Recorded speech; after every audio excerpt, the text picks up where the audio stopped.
Isang mapagpalang araw mga idol. Andito po tayo ngayon sa bayan ng Pinamalayan, Oriental Mindoro. At kasalukuyang bumibiyahe tayo patungo sa isang taniman ng saging. At mag-harvest po tayo ng mga saging, sabang saging, ganon. At may mga tundan din po. Kasama natin si Kuya. At yung sagingan na yun ay sa kanya po mga idol. Tayo ay makikitiba lang ng saging at makikiharvest lang. At samahan nyo kami mga idol na mag-harvest o magtiba ng saging. Tara po mga idol.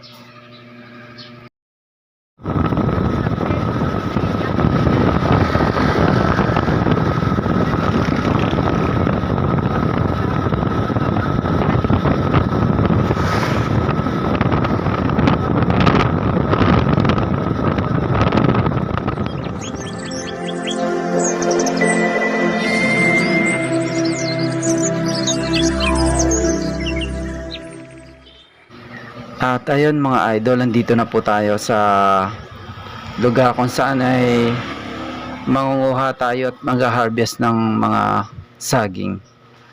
At nakatawag pansin po sa atin itong halaman na to. Ito po yung tinatawag na pako. Ito po ay masarap gulayin. Pwedeng isalad, pwedeng gataan.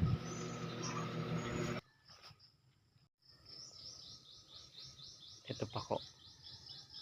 Mga idol, ito yung pako na sinasabi. Wow! Ito, nangunguha tayo dito sa sagingan.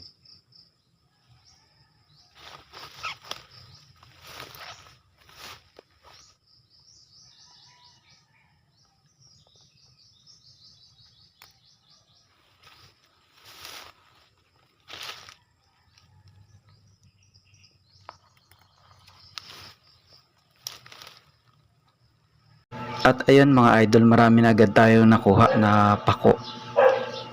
Ito nga po palang pako ay hindi siya masyadong kilala ng mga ibang tao. Kasi nga po ito ay may mga probinsya na walang ganito. Pero mga idol, dito sa Oriental Mindoro ay napakadaming ganito na sinasabing pako. At dito sa lugar na kinukunan namin ay sobrang dami. Itong buong kalaparan ng lugar na to na tinataniman ng saging ay puro pakuhan.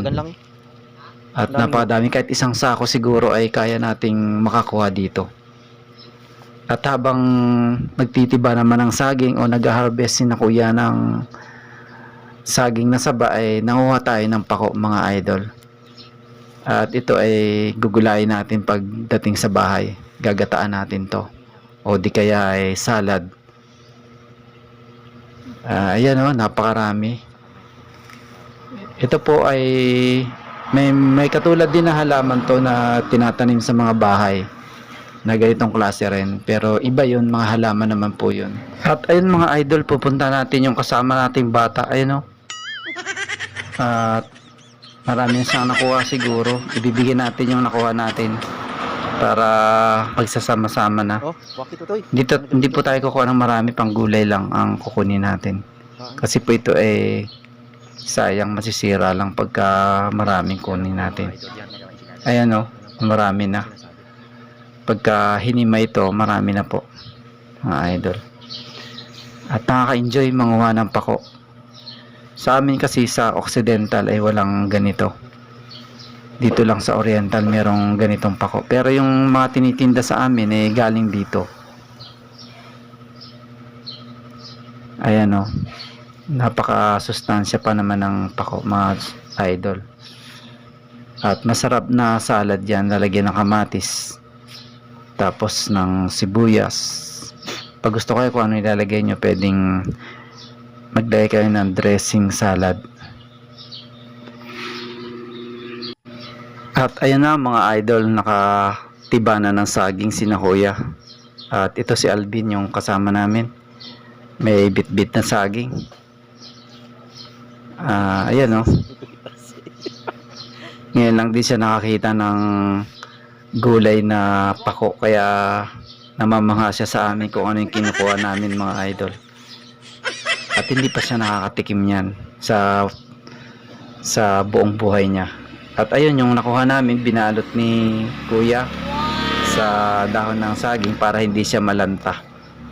Ayan, sanay na sanay siya asikaso ng gulay. Kasi dating mangyan yan mga idol.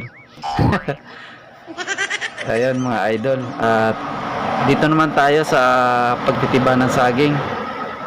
Ayan, at patuloy na nagtitiba si kuya ng saging. Ayan o.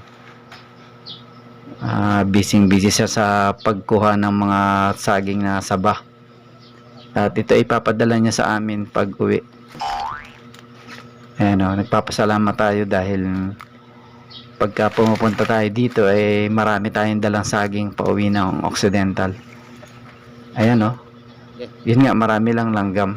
At ito, nagbuhat na rin tayo ng mga saging na natiba nila papunta sa labasan. Ayan mga idol. Talagang mag-i-enjoy ka pag nandito ka sa taniman ng saging. At ayun, nagtiba rin tayo ng saging mga idol para makita naman sa video na marunong din tayo mag-harvest ng saging. Ito mga idol, at tinagana natin.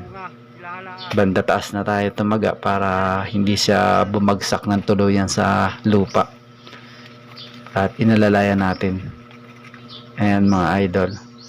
Wow! Bakit pag bumagsak yan ay malulunod yan? Okay. Yan. Yan, tapos bagsakin ko yung puno. Yun ang dalhin doon sa tricycle.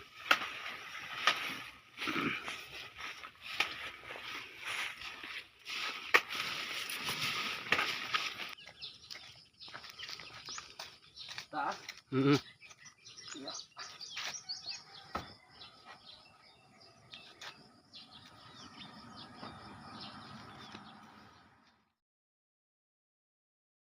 At ayun mga idol, naisakay na natin sa tricycle yung mga na-harvest nating saging. At dito na tayo sa tabing kalsada. At ayun mga kasama natin. Hanggang dito na lamang po mga idol. Kung nagustuhan nyo po ang ating video, huwag nyo pong kalimutan na i-like, i-share at mag-subscribe po sa aking channel. Hanggang sa muli po, lagi kayong mag-iingat at God bless po sa inyo.